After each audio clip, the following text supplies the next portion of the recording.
Saludos, soy Erika Fontalvo, directora del diario El Heraldo desde Barranquilla. Las cifras de niños y niñas menores de 5 años que mueren en Colombia por desnutrición aguda continúan siendo insoportablemente altas.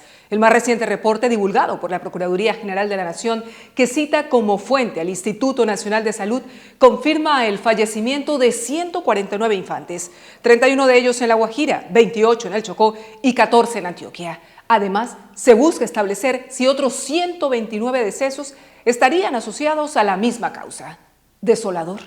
El solo hecho de que un menor muera en el país por desnutrición o por factores vinculados a ella debe considerarse como un fracaso rotundo de la sociedad en general y en particular de las instituciones estatales que tienen la obligación de proteger el derecho fundamental a una alimentación equilibrada o adecuada de la primera infancia.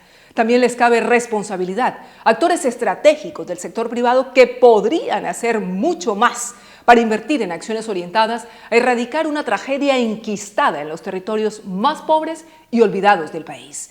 Por el momento, la información preliminar entregada por el INS advierte de un aumento en la prevalencia de desnutrición aguda, moderada y severa en 2024.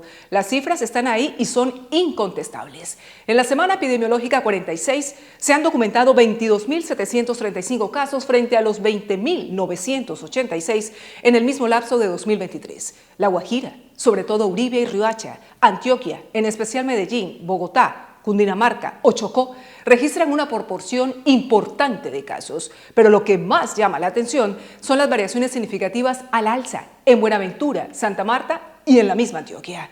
Las cifras del hambre en Colombia son dramáticas. La edición 2024 del informe El Estado de la Seguridad Alimentaria y la Nutrición en el Mundo, SOFI, así se conoce, elaborado por agencias de Naciones Unidas, señaló que la prevalencia de esta condición moderada o grave alcanzó 30,7%, afectando a 16,3 millones de personas en la nación durante el periodo 2021-2023.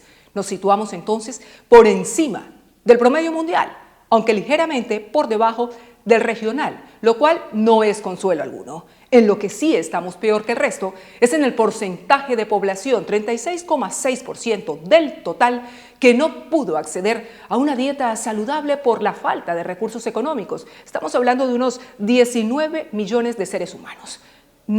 Nada hace pensar que esa tendencia variará en el corto plazo, particularmente en las regiones asoladas por la ola invernal, como La Guajira y Chocó, donde sus niños y niñas hacen parte de los grupos más vulnerables a padecer inseguridad alimentaria en Colombia por su falta de acceso a agua, alimentos y a servicios de salud como consecuencia directa de sus condiciones sociales precarias.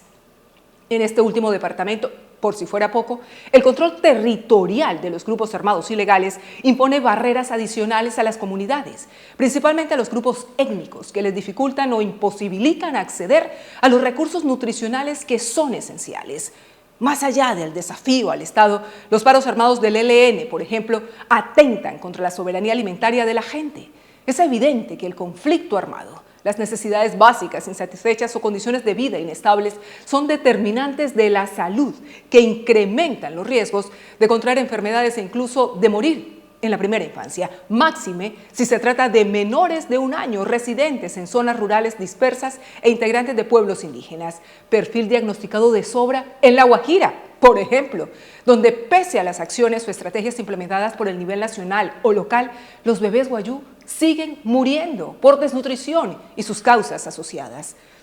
En total, 1.748 menores de 5 años han fallecido en el país entre 2017 y 2023, según la Defensoría del Pueblo, eternamente víctimas de un estado de cosas inconstitucional, sobre todo inhumano, que aún no se supera.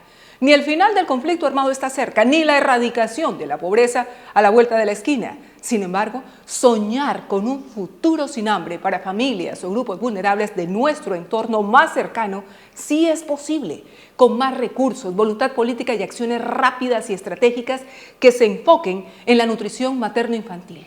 Al final, es un imperativo moral que debe traducirse en una permanente exigencia ciudadana a sus gobiernos y a sus aliados para que faciliten más y mejor acceso a alimentos saludables a quien no tienen cómo obtenerlos.